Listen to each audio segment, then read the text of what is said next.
All right. Is this thing on? We'll see. We'll find out once people start to comment. Your mic's not on, it's muted. Well, good morning. Welcome to the first episode of the Lowe Zone. I'm Justin Lowe, I'm your host. Good morning. This is 10:02 on the East Coast, 7:02 on the West Coast. If you're catching me from California, first of all, let me give you a little background on who I am, why I'm here, how I'm here. Um, This is the Lowe Zone. This will be a weekly show, morning shows from 10 a.m. to 11 a.m. every Sunday morning. Get your coffee, get comfortable, come talk hoops with me. College, NBA, summer league, finals, whatever time of year it is in the NBA. We will get to it, but we will talk about it. Again, I'm Justin Lowe. I host the Celtics Talk Weekly podcast, co-host it with my good co-host, Rob Haytain. I have Celtics Rising on Instagram, over 20,000 followers. Had it since 2016. I'm a Celtics fan. So if that tunes some of you out, that is too damn bad. So I go to Full Sail University out in Winter Park, Florida. That's where I do my college education. I go for a sports broadcasting major, going for my bachelor's degree in the Dan Patrick School of Broadcasting. Yes, the Dan Patrick School of Broadcasting. This all started eighth grade, middle school. I knew it. I knew what I wanted to do since middle school. I was a writer for in eighth grade for the school newspaper at the high school. How'd I land it? I just wanted to do it. I wanted to write articles, so I'd go with the football team. I'd stand on the field. I'd write articles. I'd literally write down play by play, first down, second down, third down, penalty here, back 10 yards. I'd literally write it down in a notebook, play by play. And I also did basketball once the basketball team reached the playoffs. And then as I got into high school, I had played basketball, so I was no longer covering basketball. I was playing basketball from freshman all the way up to junior year, and then digital media came about. I was interested in the class. I was interested in the program. Hey, how about you? Would you be interested in commentating the games? Or you haven't done it in a while. I believe the last time the school did it was early 2000s, 2001. I was just born. So I said, "Oh my God, like, yeah, hell yeah." I mean, I'm not going to go professional playing basketball. I have a way better chance at going professional in the media, which is exactly what I wanted to do. So I instantly said yes, no regrets. Not even thinking about playing my junior and senior year basketball. Boom, wanted to do it. So junior year, I play-by-play commentated the varsity boys and girls basketball. Thought that was epic. Then, of course, graduated high school, year off COVID, went back to play by play last year. Super fun. Love it. Always love it. And then about a year ago, I started working with my co-host now, Rob Haytain, over at Celtics Talk Weekly. We clicked instantly. He had me on as a guest. And ever since then, we have built such a strong following, over 3,600 followers in the first year over at Celtics Talk Weekly. Weekly podcasts, pre and post game shows. We even tried having writers on our website. So we built up a pretty strong project, and we're still going at it, getting ready for our summer league as the Celtics just wrapped up their finals with the Golden State Warriors just about a week or two ago. So that's all fun. Celtics Rising started that as a fan page back in 2016. I've had it now, I believe. Yeah, it's been 6 years, May 16th, 2016. So I've had it over half a decade, and I've literally, this is how I got to where I am right now doing this show. I've interviewed former players, writers and broadcasters, journalists that I look up to. And so, like, the opportunities that I've received from working my butt off the past 6 years on this fan page is more than a fan page. And I get people come up to me at Celtics games and say hi to me, and like that's the coolest thing ever. I've met a lot of really cool people doing what I do, and just to be able to go to college now and really pursue a career in sportscasting is just kind of, it puts it into perspective of how good I have it, and there's so much worse situations going on. Some kids right now going into college, they don't even know what they want to do with their lives. They don't want to. Some don't even want to go to college, but they're spending money on it anyway. So I'm very fortunate enough to know what I want to do and spend money on what I do. Work for what I do, and so it worked out very, very well. So how I got here is exactly how I got on to Celtics Talk Weekly. Wyatt, the host of The Bum, which you can catch weekdays, 9 a.m. to 10 a.m. YouTube, TikTok, right here. Come back for it every weekday. He had me on to talk about the Celtics. And I've been a fan of Good Time content, the Good Time media. I watch their content. Great people, great group of people, right around my age as well. So it's really cool to see people my age want to, spread positivity, make content, and have fun with it. And that's what they do. They have fun with what they do. It's not a chore to them. It's not a job. They take it serious, but at the same time, they don't take it serious. They have fun. They attract a lot of great viewers and a lot of consistent viewers as well. So Wyatt had me on, talked about the Celtics on his morning show, and the Celtics they were up 2-1, 2-1, and the Celtics ended up losing three straight games after I appeared on the show. So as ticked off as I was at Wyatt for jinxing my Boston Celtics, he had texted me, and we kind of did click. Like, the show was fun. It was a fun show, and he reached out to me and says, hey, I'd love to have you on at least once a week on the show, or, maybe even after games or something like that. And of course I was like, oh my gosh, like, this is awesome. It's funny you texted me because I wanted to collab, because I had thought about collabing with Good Time and wanted to be a part of it some way, shape, or form. And so when I got that long text message, it was pretty cool. It was, kind of like, whoa, I was about to text you, and we haven't even talked before. So that was pretty cool. And then we talked more, got to know each other a little bit better. And then boom, he texted me to say, hey, look, man, like, we gotta talk. Like, I want you here. We both have a similar vision. There's a gap in our sports content section, and I'd love to have you fill in.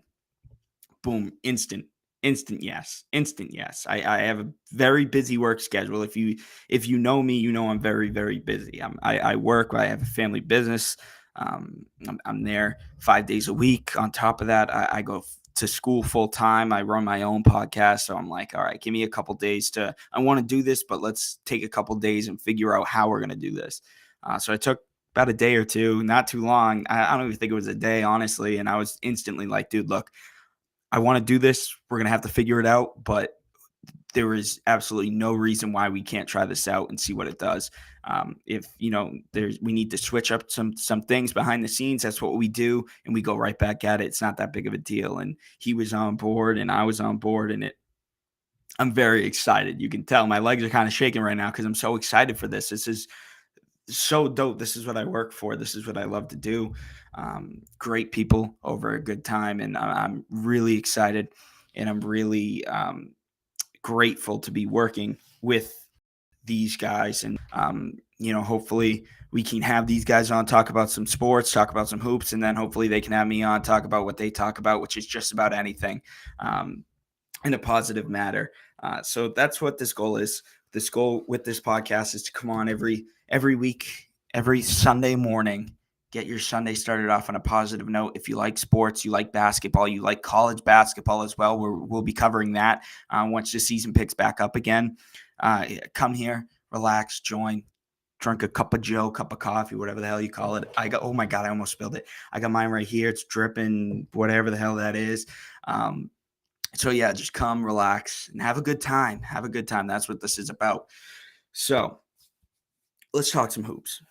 Let's get into it. Let's get into today's morning headlines.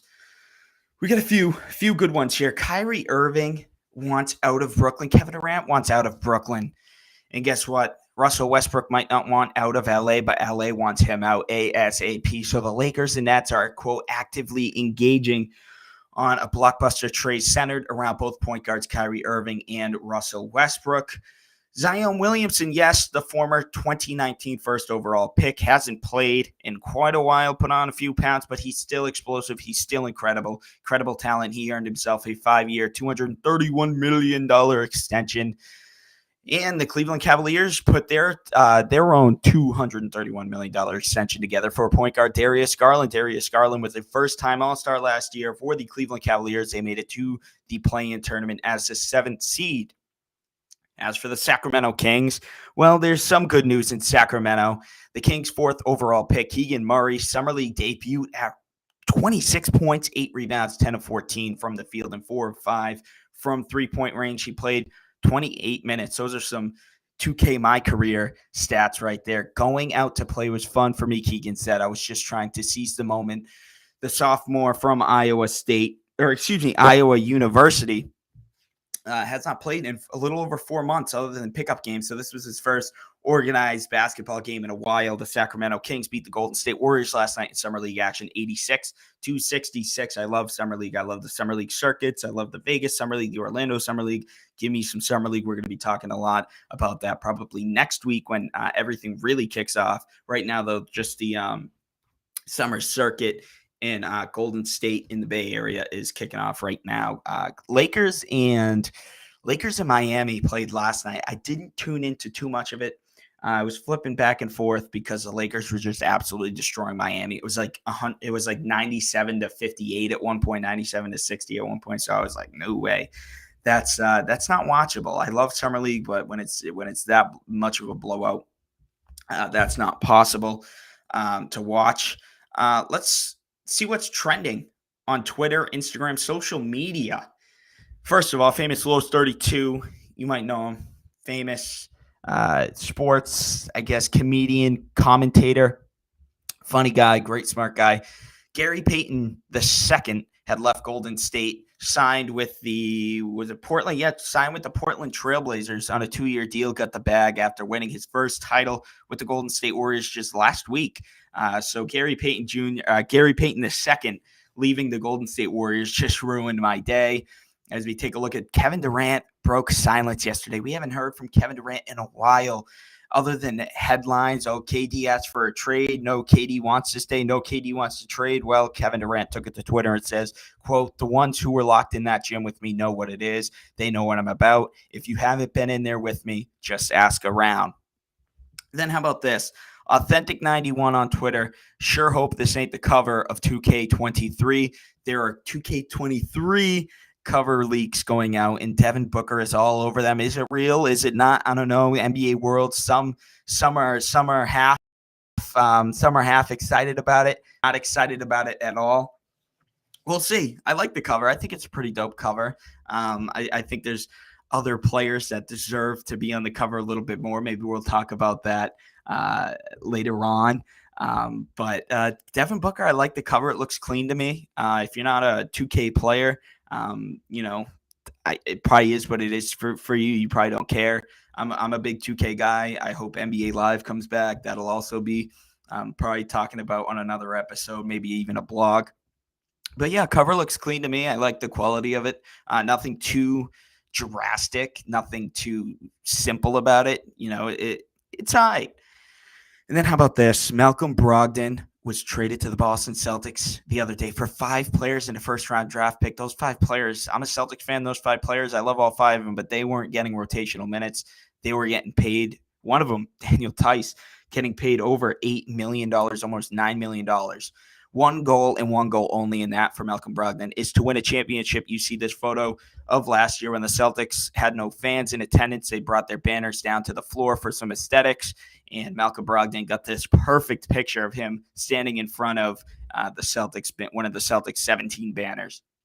Then a little later on that day, Marcus Smart tweeted, quote, "Man, really, really excited about the moves we made today. Welcome to Boston. Gallinari and Malcolm Brogdon, welcome to Beantown. Banner 18, and that's all on my mind." Marcus Smart says he hasn't been able to sleep comfortably since departing that series against the Golden State Warriors. I'm going to tell you right now, the Golden State Warriors, they're okay, they're good. They're a dynasty. I'm not going to sit here and deny it. I'm actually a fan of the Golden State Warriors when we don't play them. I love watching them. They play basketball so fluently, so effortlessly, so effortlessly. Little pun for Steph Curry. If you didn't find it funny, I don't really care. I found it amazing. But let me tell you, what the Golden State Warriors have, and it's a dynasty. They can win with Kevin Durant. They can win without Kevin Durant. They're saying some people are really not educated on the Golden State Warriors in terms of, oh, they bought their players. Look at all the max deals they got. Look at how much money they're spending. Yeah, look at how much money they're spending, but look at the players that are on the roster. Those players were drafted by the Golden State Warriors. Stephen Curry, Draymond Green in the second round. 30 teams passed Draymond Green in the first round and into the second round, and the Warriors said, we'll take him. Klay Thompson, he's been out for 2 years, came back, wasn't sharp, but he was still able to hit some pretty big shots and calm down in big moments, and that was big for the Golden State Warriors. And Boston, people think maybe Boston had the more talented roster. Hey, I'm happy. I'm happy that we took Golden State to 6 games. We don't really celebrate moral victories in Boston whatsoever, second places, but as a Celtics fan, you can't complain when in January you were sitting 11th in the conference, 18-21, saying, oh my God, we're not even a play-in team. We're not even in the play-in. We can't even play in for a chance to play into the playoffs. So you sit there and you say Celtics lost against the Dynasty Warriors team. You kind of live with it. Golden State, nothing short of exciting. They lost a couple of huge rotational players. Otto Porter Jr. gone. Gary Payton gone. Damian Lee didn't get much time, but now he's gone. So Kevin Looney was a big pickup for them yesterday. Dante DiVincenzo was also a big pickup for them. So they lost a couple of key players, but they added some really, really good ones. And Golden State is definitely here to stay, but I can definitely tell you Boston had their chances, and that's what keeps Marcus Smart up at night is, yeah, we lost to a really good team. We were so close, but all 4 losses the Celtics could have won and taken advantage of. So here at Good Time Content, the goal is to have a good time, spread positivity, as well as make content. And something I want to start on the show is we're starting to spread positivity. We're trying to have a good time, have a good start to our Sunday morning, and really kind of just forget about all the negativity in the world, all the horrible things, whether it's getting up on a Monday morning and going to work at the same time. That's life, but you want to sit back and relax on Sundays and enjoy your weekends, enjoy your days. So happy birthdays, shout outs. That's what I want to do. I want to do happy birthday shout outs to every NBA player in the league. If it's their birthday on this day, happy birthday. Unfortunately, there's no birthdays currently to any current NBA players. But yesterday, we celebrated 3 happy birthdays. It's a day. Happy birthday is a day where you're happy. It's your birthday, and you're celebrating both those things at the same time. That's why they call it happy birthday. My birthday's not for a while. But I can tell you right now, Derek White celebrated his 28th birthday yesterday from the Boston Celtics. Derek White, shout out to you. Isaiah Joe, 23 years old from the Philadelphia 76ers. And Marquise Chris, a former Golden State Warrior, 25 years old now playing on the Dallas Mavericks. So happy birthday to you 3 amazing, talented basketball players. I could never do what you do. Well, I could shoot. I could definitely shoot, but I couldn't do what you guys do on a day-to-day basis. Happy birthday. Derek White, I know, is celebrating his 28th birthday with his new baby boy, Hendrix. He was birthed during the Celtics Eastern Conference Final Series, had to go home, meet his new son, and then shoot on a plane right back to Miami. So happy birthday to Derek White as he's celebrating it now with his complete family. So that's just something I'd like to do. Every day we have the show. It's not an everyday show. It's more of a week, 1 day a week show, but I'll for sure shout out happy birthdays to the guys who have their birthday either on the day or maybe even during the week for sure. But let's talk about some free agency, some trades I have over here pulled up. Let me see. I have some, so I want to talk about the trades first that have been going on. I have pulled up here the on sporadic via sporadic the transaction report for the list of trades that have been going on in the league. July 1st, this trade absolutely blew up my phone, and I'm kind of looking at this trade, and I'm like, this is really really interesting, and I would have never expected this, and I'm still 3 days later not quite sure how I feel about it. And this trade was between the Minnesota Timberwolves and the Utah Jazz. This is a long one, so buckle in, brace yourselves. Rudy Gobert was traded from the Utah Jazz to the Minnesota Timberwolves. So the only thing Minnesota acquired was Rudy Gobert. Tremendous defensive talent. Can't shoot from 10 feet away, but great around the rim. Great defender. But in my opinion, nothing great. He cried when he wasn't selected for an All-Star. He cried on camera. Okay. Utah Jazz acquire the Utah Jazz. Former Celtic Danny Ainge himself had acquired. Danny, if you're Boston, he loves his picks. A 2026 first-round pick, a 2027 first-round pick, 2025 first-round pick, and a 2023 first-round pick, top 12 protected. If it falls top 12, conveyed to a second-round pick. So that is four. That is 4 first-round picks. And a 2029 first-round pick, actually, too. So that's 5. That's 5 first-round picks the Utah Jazz had acquired. Utah Jazz also acquired Malik Beasley, Patrick Beverley, Walker Kessler, Jared Vanderbilt, and Leonardo Bolmaro. If I said your name wrong, I'm terribly sorry. But you literally got 2 rotations, right? Because you got 5 players who can currently play for you, and then you got 5 draft picks who can play for you in the future. So you traded 5 players and 5 future players for Rudy Gobert. He ain't worth that. He is not worth that. Utah Jazz completely, in my opinion, won that trade. Now, Rudy Gobert and Karl-Anthony Towns, 2 of the better centers in the league. That front court is going to be scary, along with D'Lo and rising star Anthony Edwards. Don't get me wrong, that's a playoff team. That's a scary playoff team. But at the same time, was it worth giving up 10 assets to get another starting center when you already have Cat who can stretch the floor, play defense? I don't know. Defensively, it helps him out tremendously. But other than that, Rudy Gobert is an awful floor spacer. Like I said, can't shoot within 10 feet. Clearly was not liked on the Utah Jazz by the teammates per reports. I'm not trying to sit here and start drama. I'm just a fan.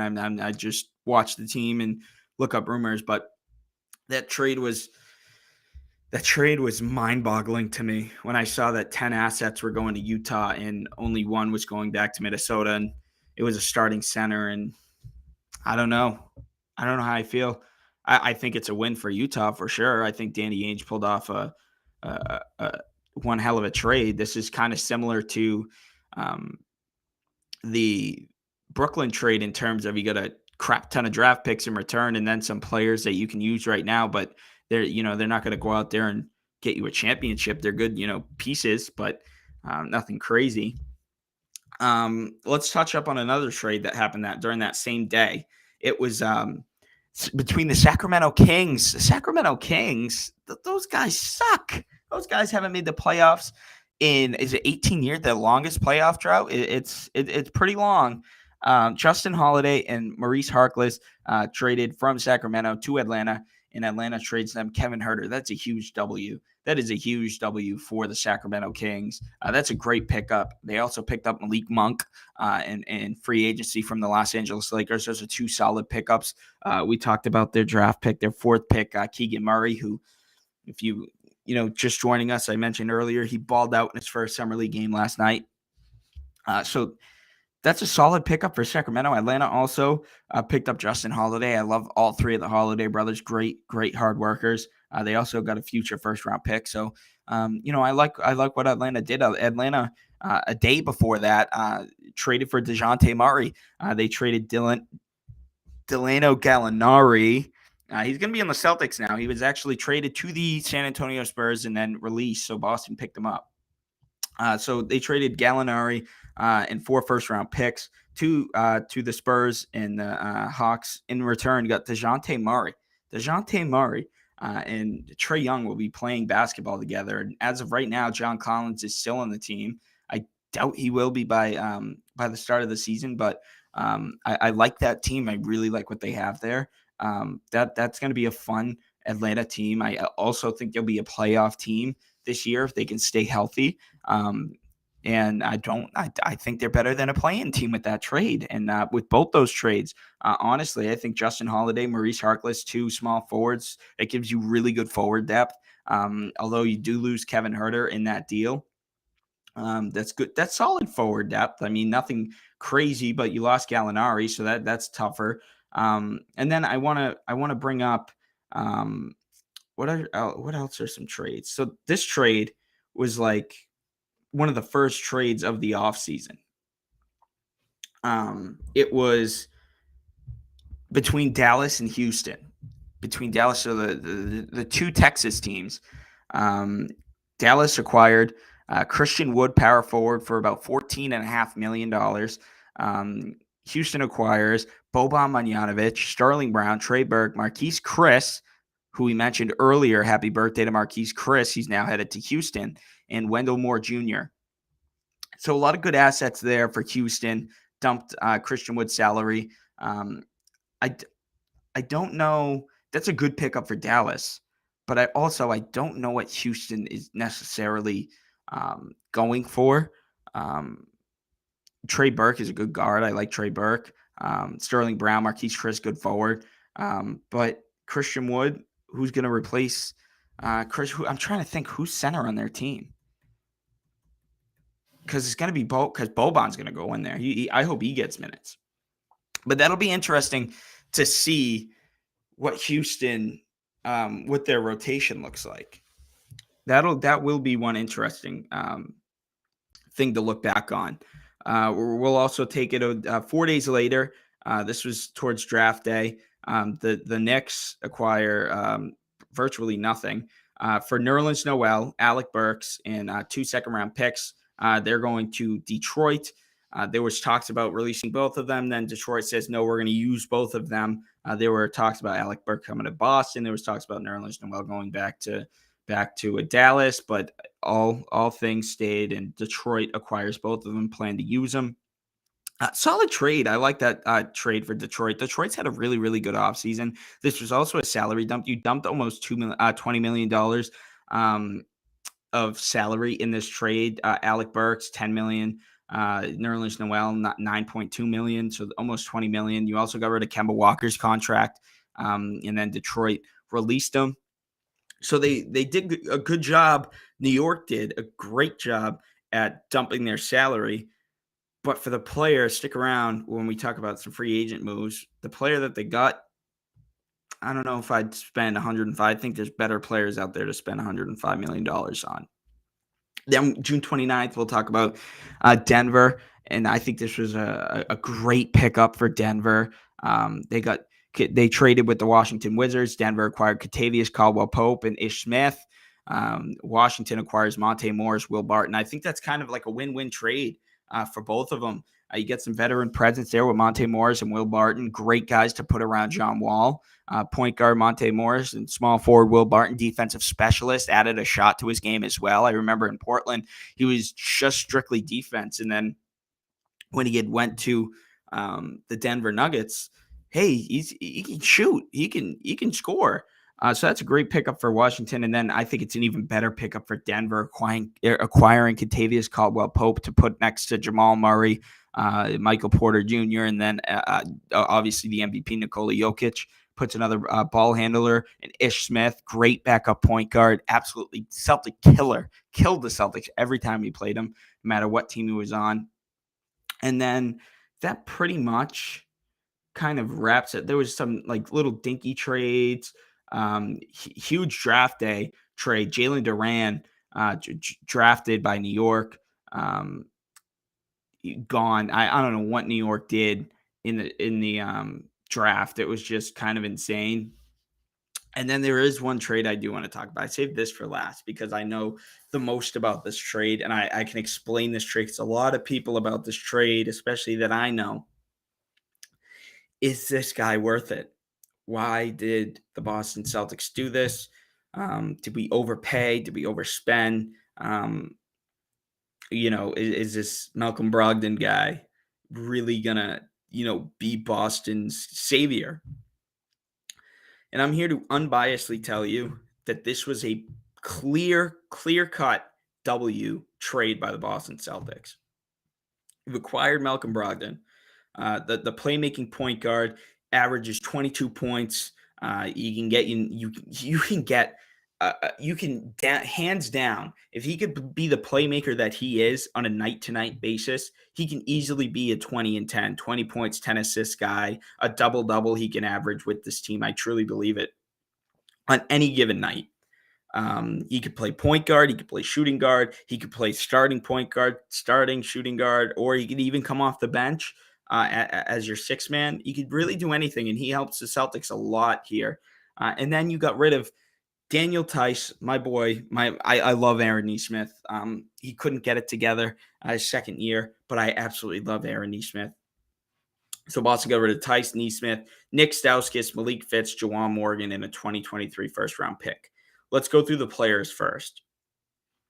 Daniel Tice played his first 3.5, 4 years in Boston, traded at the deadline, came back to Boston, then just traded him again. I love Daniel Tice. He gives it to you on both ends of the floor. Maybe not the best option for the Celtics, but as a third string center, with all due respect to Bruno Fernando and Ennis Freedom, the Celtics clearly won the trade at the deadline, in my opinion, when we traded Freedom and Bruno Fernando for Daniel Tice. I think Tice is undoubtedly the best third string center you can get. Maybe not the best, but like he's a solid third string center you can get. But for almost $9 million, $8.6 million, not really playing any minutes, especially come playoff time. Okay, that's a dumpable salary. Just like when the Celtics had Juancho Hernangomez, $7.1 million. He wasn't even playing in blowout wins or losses. So that's why Brad Stevens traded him at the deadline. That's $7.1 million sitting at the end of our bench, not even playing. So Celtics then got a trade exception for that.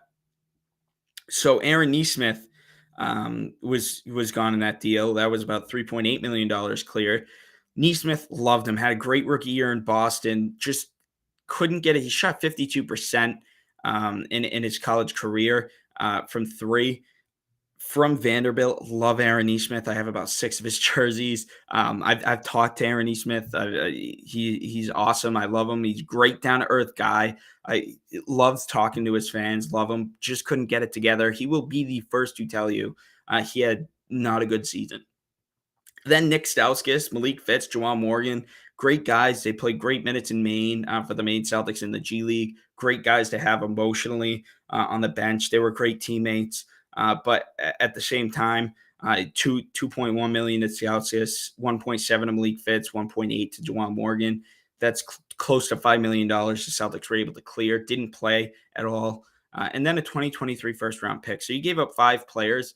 That's a whole lineup that barely played. Not even in blowouts did they barely play. And then you gave up a 2023 first-round pick. And that's where this kind of gets interesting. That's where everybody who doesn't watch the Celtics or doesn't pay attention to the NBA, they say, was this worth it? Was this, why a first round pick? Same thing with Derek White. And let me tell you right now, first round picks, they don't matter when you're contending, when you're winning. When you're winning, the more you win, people don't understand like how draft picks work, right? The more you lose, the better your draft pick gets.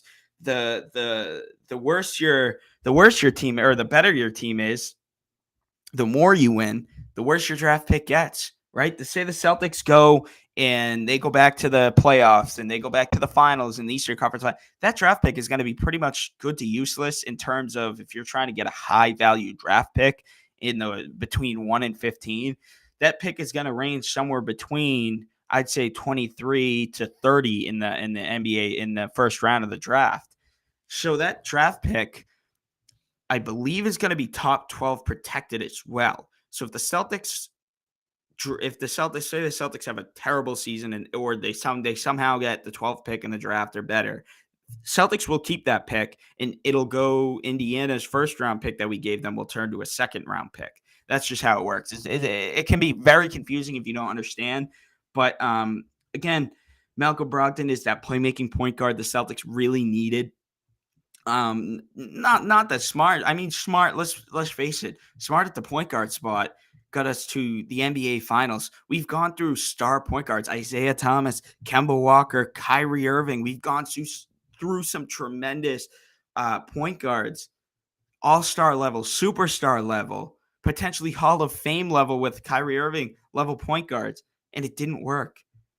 We changed Marcus Smart's role 8 years into his career, and I'll tell you right now, come playoff time, I'd say late Eastern Conference Finals to Finals, resorted back to his old ways in terms of, maybe shot the ball a little bit too much, maybe wasn't making the right play. But at the same time, I'll take Marcus Smart at point guard and what he's been able to do in this short amount of time over the 2 years we got of Kemba, the 3 years we got of Kyrie, and the 2.5 years we got of Isaiah Thomas. Maybe not Isaiah, but you know what I mean. I mean, the Marcus Smart is just getting so much backlash no matter what he does. But now with Malcolm Brogdon coming in, I think that is more than a huge pickup for Boston. This is a guy that the Celtics should have acquired, maybe even years ago. So yeah, let's talk about. Can we talk about free agency? That pretty much wraps up the trades. I want to talk about free agency. We'll talk about this first because yesterday we also read it in the headlines. It was trending this morning in the headlines. Zion Williamson for the New Orleans Pelicans has agreed to a 5-year, $192.85 million designated rookie contract extension with the New Orleans Pelicans. It includes 30% cap language, which results to about $231 million total, I think it was. Cody Martin, huge pickup for the Charlotte Hornets. 4-year, $32 million pickup. Cody Martin's both the Martin brothers. Caleb Martin for Miami has been huge. That's a good pickup, solid pickup for the Charlotte Hornets. Kind of just trying to look up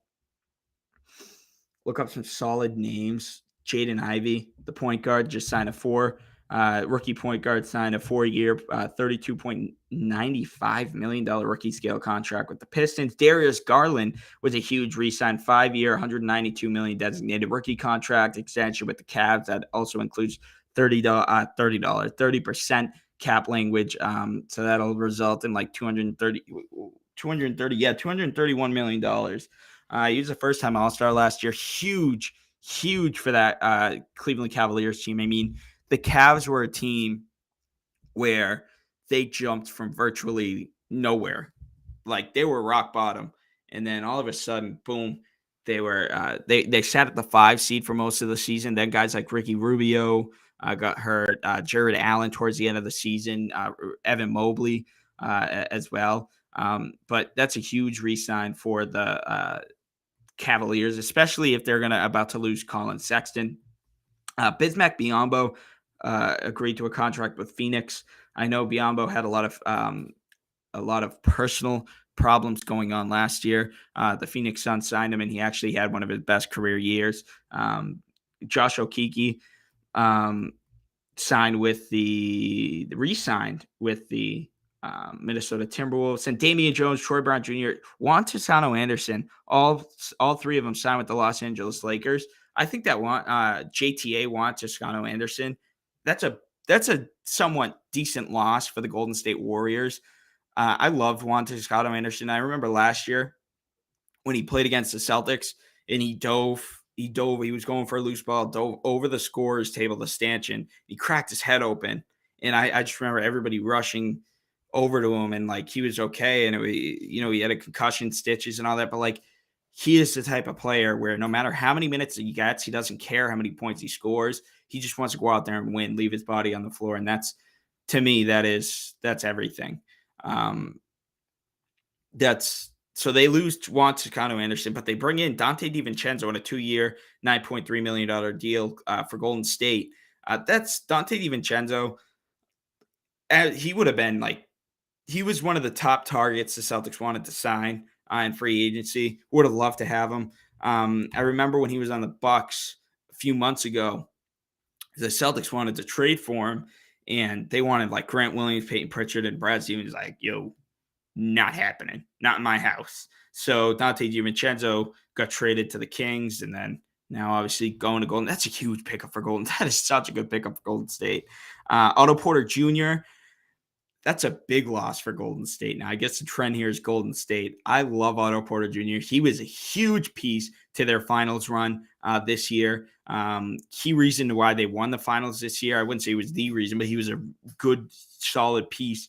Good reason why they won. Signed a 2-year contract with the Toronto Raptors. That's a big pickup for Toronto.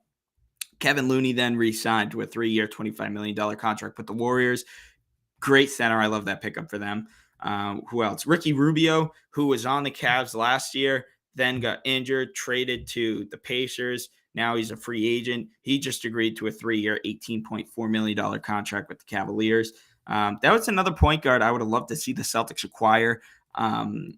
Obviously, I would rather Malcolm Brogdon, but I'm saying in terms of veteran presence, great playmaker, knows what he's doing. Ricky Rubio for sure would have been a good pickup for Boston. What else? What else we got here? Paolo Banchero, the number 1 overall pick, signed a 4-year, $50 million rookie scale contract with the Orlando Magic. Then Brook Lopez left the Orlando Magic and signed a 1-year, $2.9 million contract with the Cleveland Cavaliers. That was July 1st. So all of this stuff, all of these signings that I just named were within the last day or two. Keegan Murray, top of the list, just signed a 4-year, $36.3 million rookie scale contract. So that's why he played so good last night for the Summer League Sacramento Kings. So these aren't loading. Of course they're not loading.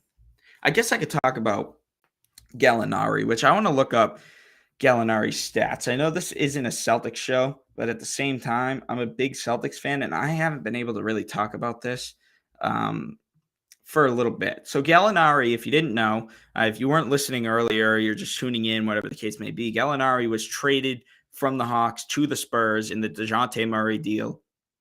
Spurs then bought him out, and then Gallinari said, okay, well, I'm narrowing down between Chicago and Boston. And if you know Gallinari, if you don't know Gallinari, at this point in his career, he's been in the league for 14 years. He's ready to win a championship. He hasn't won a championship. He wants to win a championship. He's been, let's see, what are the teams? He's been with New York. He's been with Denver. He's been with the Clippers. He's been with the Thunder and the Hawks. Not one of those teams was close to winning a championship. The Hawks were Eastern Conference Finals. But other than that, nothing close. He doesn't care about the money at this point. He doesn't want this big spicy contract. There's talks about him taking either the 6.5, the 6.5 exception, mid-level exception, or the $13.5 million 2-year deal. I'm assuming he'll probably take the 2-year deal, $13 million, because he wants to win a championship. He wants to be here as long as he can, and Boston is his best chance. So he'll be coming to Boston. And last season, can we find his stats last season? So he played 2 seasons with the Hawks.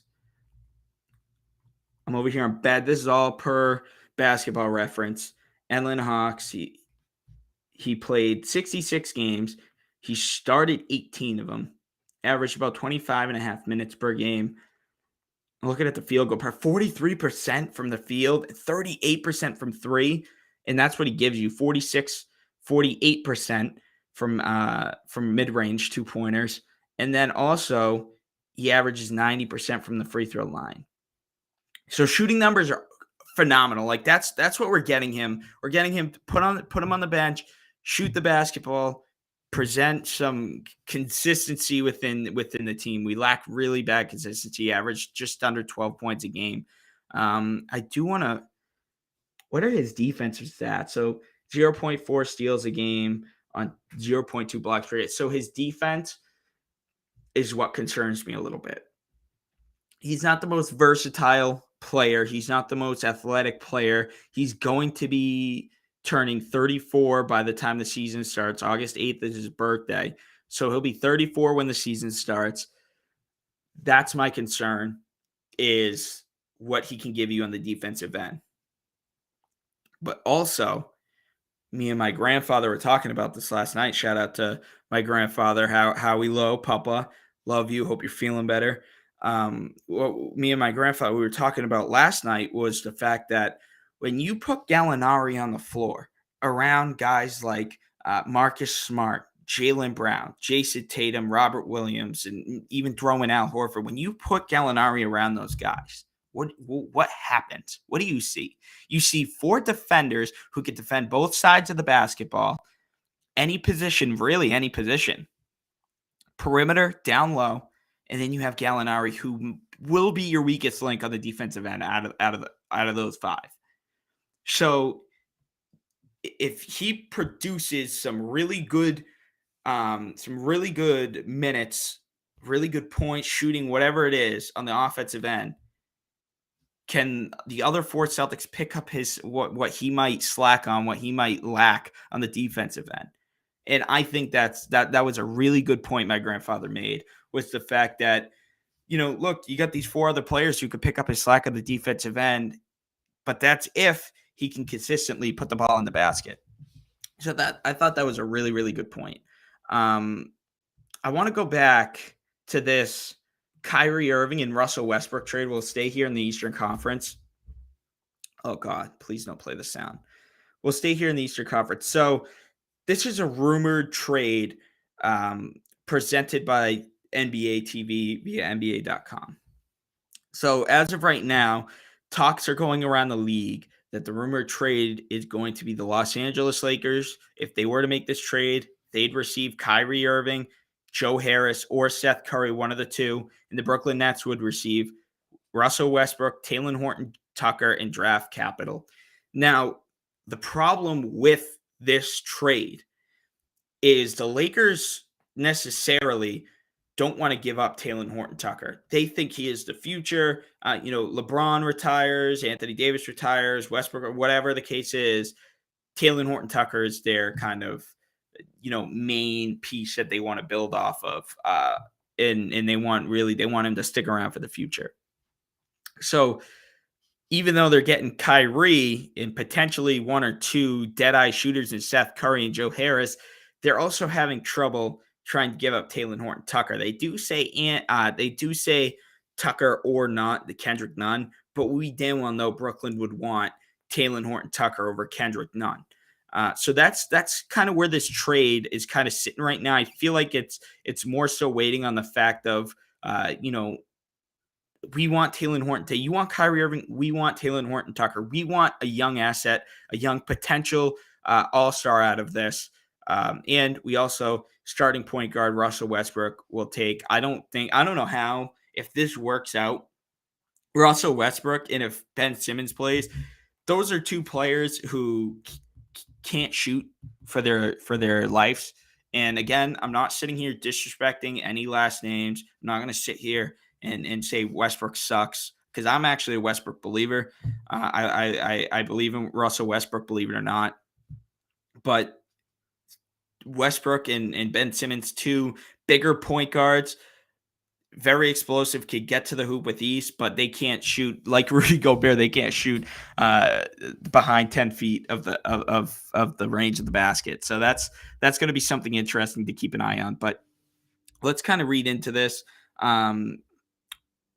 Writer Chris Haynes wrote, quote, there's palpable, whatever, optimism that an agreement can be struck between 2 sides this offseason, but there remains a few hurdles, sources told writer Chris Haynes. That's what I think is is the issue here. Haynes also reports that compensation is an ongoing talking point for the Nets, who also want shooting guard Joe Harris. They want to keep Harris, who is recovering from an ankle injury, included in the deal. But the Lakers would prefer sharpshooter Seth Curry, who is on an expiring $8.5 million deal. So actually, the other way around of what I said, the Nets want to give Joe Harris, the injured Joe Harris, instead of Seth Curry. But Lakers say, no, we want Seth Curry. So it looks like the Lakers are in the driver's seat, but also it looks like the Brooklyn Nets are not going to budge until they get exactly what they want, what they're asking for. I also saw reports that the Nets are not going to accommodate Kyrie Irving. They're done listening to Kyrie and what he wants, what he doesn't want. They're just going to find what's best for him. And then obviously Kevin Durant, when he requested the trade from the Brooklyn Nets, Miami, Phoenix were on his list of trade destinations. He has no control. I know it's Kevin Durant.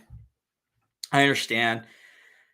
One of the greatest players of all time, arguably the best player in today's game, that is kind of necessarily, he wants out and he wants to tell them where to go. But you're not going to trade one of the greatest players to ever play the game. It definitely one of the, if not the best player in the league, for nothing, right? You're going to want exactly what you want back for Kevin Durant. You're giving them you're giving them Kevin Durant. You want something back. So what Brooklyn essentially is saying, that if we were to trade you to Phoenix, we want young value back. We want something, we want picks. We want Devin Booker. And this is where it gets crazy, because Phoenix just extended Booker. They want to keep Booker. And then Durant wants to play with Devin Booker as well in the same team. But what Brooklyn is saying is whoa, dude, we're gonna trade. We're gonna try to look for a trade for you, like you requested, but at the same time, we're the ones who have to pay. We're the ones who have to take on new contracts. We're the ones who have to make the decisions here. So and then the same thing with him going to Miami. Durant only wants to go to Miami if Jimmy Butler, Bam Adebayo, and Kyle Lowry are there. Okay, well, that's pretty difficult, because one of them, or at least two of them, at most two of them, at least one of them is going to have to come back in that deal. And I'm telling you right now, it's not going to be Kyle Lowry. It's going to be somebody like maybe even Adebayo, maybe a Tyler Hero. I don't think Jimmy Butler, but maybe they're going to want him. They're not going to trade Kevin Durant for a bag of chips, right? They're not going to it's not going to be like the Malcolm Brogdon trade, where you get five, we'll give you 5 rotational players for Kevin Durant. We'll give you 5 players who barely even play in the G League for Kevin Durant. That's not how that's going to work. And unfortunately, I reading reports, don't always believe what you read, what you see. But at the same time, with the sources that I'm given, is Kevin Durant's not going to be happy either way. Because if he doesn't get traded, he's going to hate playing in Brooklyn. But if he gets traded and the person coming on the other end of Kevin Durant's going this way, Devin Booker's going this way. They're on the same plane, but boom, they're on separate terminals. They're going in the total opposite direction. So it's what I view, it's a players-driven league. Players decide on what they want to do now. I talk like I'm from the 50s and 60s and 70s and 80s and 90s and all that, but I'm not. But I miss the days where players would stay on the team that they're on, and they don't demand trades, and they don't say, I want to play with this guy, I want to play with this guy, let's combine the teams. I miss the days where Kobe Bryant and Paul Pierce and Dirk Nowitzki all stayed on the same team, and they brought titles to their franchise. That's why Giannis Antetokounmpo, hopefully Jason Tatum, hopefully Luka Doncic, I not taking anything away from Kevin Durant's legacy, but jumping team to team. I want to play with him. I want to play here. This isn't 2K. This isn't 2K. This is an NBA 2K. I don't know if I'm with that. But that's how it is. Players decide on where they want to play, even when they're not free agents. That's why free agency, it's still hype, but like free agency's kind of all season now because people like this, Kevin Durant, Kyrie Irving, they're not free agents yet. They're coming on here and they're saying, "I want to play for the Lakers. I want to play for the Suns." You're not a free agent. Play out your contract. That's all. And again, I'm not gonna sit here and try to tell Kevin Durant what to do. That's not my position. My position is to just talk about it, give you my opinions, give you my thoughts. That's what I'm here to do. But I can't. If I was getting paid that much money, I'd love to. I'd love to. I'd love my position. I'm in. I'd love my position I'm in.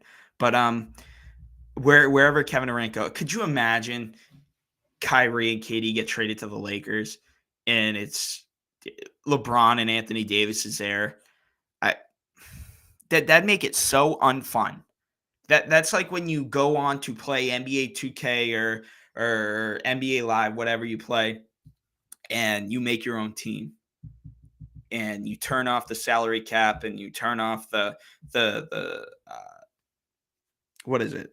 I don't know what it is. The trade logic. You turn off the trade logic, and you put 5 of the best players to ever play on the same team, and it's just you're winning by 50 every game. It's not that fun. It's like you didn't earn.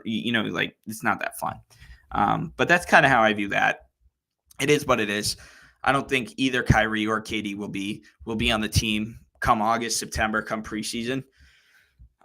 Brooklyn has expressed the fact that if we lose one of them, we're going to want to lose both of them, but we're also going to want something valuing back. So Brooklyn, they kind of have an idea of what they want to do. Next week on the show, I really don't know what's going to happen next week on the show. I'll definitely take a lot of notes. I'm going to be writing blogs this week. I have a lot of schoolwork and a lot of actual work I need to do, but I'm going to be writing some blogs this week. So check out Good Time Content. Check us out on the on our website. Next week, I want to do like a top 10 list. Like the Bum, they do top 10 Tuesdays. I want to do top 10 lists. And then with the list on the show will come a blog will come out with it as well. So that might be something I want to do. If you're following us on social medias, check us out on the bottom. TikTok at Good Time Media, Twitter and Instagram at Good Time Content. Check us out here every weekday, Monday through Friday, 9 a.m. to 10 a.m. East Coast for Wyatt. He's hosting the Bum. Check me out every Sunday, 10 a.m. to 11 a.m. Here on the Lowe Zone. I'm Justin Lowe. This was the pilot episode. I think it went well. I had fun. Be sure to come back next Sunday. I'll be posting the links all over social media. You'll receive links and all that good stuff. But I appreciate it. This was a fun show. Hopefully, I'll see you guys back